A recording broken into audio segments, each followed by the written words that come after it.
Hello kids বাংলার বন্ধুরা, তোমরা সবাই কেমন আছো? আমি মৌসুমি আর তোমরা দেখছো কিডস বাংলা। বন্ধুরা, আজকে আমি তোমাদেরকে শেখাবো বাংলা ভাষা ও ব্যাকরণ। বন্ধুরা, শুরুতেই দেখো লিখেছি রবীন্দ্রনাথের একটা ছোট্ট কবিতা। আমাদের ছোট নদী চলে বাঁকে বাঁকে, বৈশাখ মাসে তার হাঁটু জল থাকে। এই ছড়াটা কিন্তু আমাদের সবারই জানা চেনা।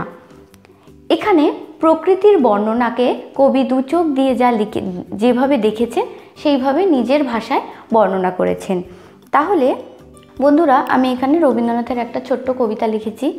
আমাদের ছোট নদী চলে বাঁকে বাঁকে, বৈশাখ মাসে তার হাঁটু জল থাকে। কবির চোখে প্রকৃতির যে অপরূপ সৌন্দর্য সেটা তিনি তার ভাষায় প্রকাশ করেছেন। তাহলে সুন্দরভাবে ভাষা থেকে আমরা প্রকৃতির বর্ণনাটাকে বুঝতে পারছি। মানুষ কি করে, তার দু চোখ দিয়ে যা দেখে, যা বোঝে, সেটাই কি করে তার ভাষার মাধ্যমে প্রকাশ করে। সভ্যতার আদিতে কিন্তু ভাষা বলে কিছু ছিল না। আদিম মানুষেরা নানান রকম শব্দ করে নিজেদের মনের ভাব প্রকাশ করত। আস্তে আস্তে এই শব্দই কি একের পর এক শব্দ জুড়ে তৈরি হলো ভাষা। মানুষ ছাড়া অন্য প্রাণীরাও কিন্তু শব্দ করতে পারে, কিন্তু তাদের কোনো ভাষা নেই। যেমন বাঘ, সিংহ, গরু, কুকুর, ছাগল প্রভৃতি কিন্তু নানান রকম আওয়াজ করতে পারে, শব্দ করতে পারে, কিন্তু তারা ভাষা প্রকাশ করতে পারে না। মনের কথা শুধুমাত্র সাজিয়ে বলতে পারে মানুষই। তাই জন্তু জানোয়ারদের গলার যে আওয়াজটা, সেটা কিন্তু শব্দ, সেটা কিন্তু ভাষা নয়। এবার বন্ধু, আমি তোমাদেরকে বলবো মাতৃভাষা কাকে বলে। মাতৃভাষা, মাতৃ মানে মা। মায়ের মুখে শুনে শুনে শিশু যে ভাষা প্রথম বলতে শেখে তাই হলো মাতৃভাষা। আমরা মায়ের মুখে যে ভাষা শুনে ছোট থেকে শিখে বড় হই, সেই ভাষাটাই হচ্ছে আমাদের মাতৃভাষা। বন্ধুরা, আমরা যে ভাষায় কথা বলি সেটা হচ্ছে বাংলা ভাষা। বাংলা ভাষা হচ্ছে আমাদের মাতৃভাষা। বন্ধুরা, পৃথিবীর প্রায় 25 কোটি লোক কিন্তু বাংলা ভাষায় কথা বলে। আমরা পশ্চিমবঙ্গের লোকেরা বাংলা ভাষায় কথা বলে, আমাদের প্রতিবেশী দেশ বাংলাদেশের লোকেরা বাংলা ভাষায় কথা বলে, এমনকি ত্রিপুরা, আসামেরও লোকেরা কিন্তু বাংলা ভাষায় কথা বলে। তাহলে বন্ধুরা, বাংলা ভাষার কিন্তু আবার দুটি রূপ আছে। যেমন বাংলা ভাষার দুটি রূপের মধ্যে প্রথমটি হচ্ছে চলতি ভাষা বা কথ্য ভাষা, আর আরেকটি হচ্ছে সাধু ভাষা বা লেখ্য ভাষা। সায়ক প্রতিদিন স্কুলে যায়, এটা চলতি বা কথ্য ভাষা। বাংলা ভাষার কিন্তু দুটি রূপ আছে, একটি হচ্ছে চলতি ভাষা বা কথ্য ভাষা, আরেকটি হচ্ছে সাধু ভাষা বা লেখ্য ভাষা। এবার আমরা বলবো যে চলতি ভাষা বা কথ্য ভাষা কি। আমরা যে ভাষায় কথা বলি তাকে বলা হয় চলতি ভাষা বা কথ্য ভাষা, যে ভাষাটাকে আমরা কথার জন্য ব্যবহার করি।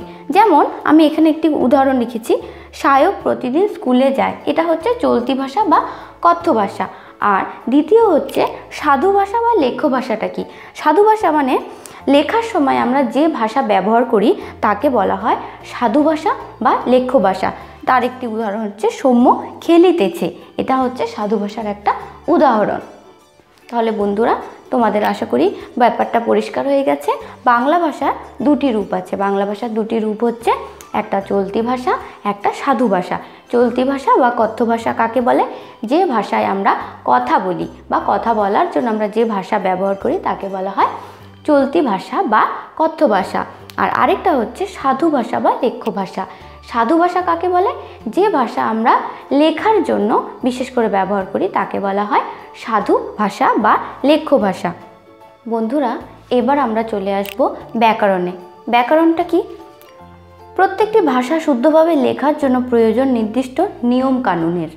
কোনো ভাষা শুদ্ধভাবে লেখা, পড়া, বলা ও বোঝার জন্য ব্যাকরণ জানা প্রয়োজন হয়। আমরা যে কোনো ভাষা জানতে হলে, বুঝতে হলে এবং সেটা লিখতে হলে সে নিয়মকানুন জানার ও বোঝার জন্য যা প্রয়োজন সেটাই হচ্ছে ব্যাকরণ।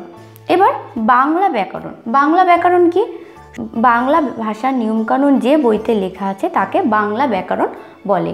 বাংলা ব্যাকরণ জানলে আমরা বাংলা ভাষা ঠিক মতো লিখতে, পড়তে, বুঝতে এবং শিখতে পারবো। বাংলা ব্যাকরণকে আবার তিনটি ভাগে ভাগ করা হয়েছে। একটি হচ্ছে প্রথমটি বর্ণ প্রকরণ, শব্দ প্রকরণ এবং পদ প্রকরণ। মনে থাকবে বন্ধুরা আমাদের বাংলা ব্যাকরণ। আমি আবার পড়ে শোনাচ্ছি তোমাদেরকে। প্রত্যেকটি ভাষা শুদ্ধভাবে লেখার জন্য প্রয়োজন নির্দিষ্ট নিয়ম কানুনের। এবার কোনো ভাষা শুদ্ধভাবে লেখা, পড়া, বলা ও বোঝার জন্য ব্যাকরণ জানা দরকার। ঠিক আছে, বাংলা ব্যাকরণ কি? যে শুধুমাত্র বাংলা ভাষার নিয়মকানুন যে বইতে লেখা আছে তাকে বাংলা ব্যাকরণ বলা হয়।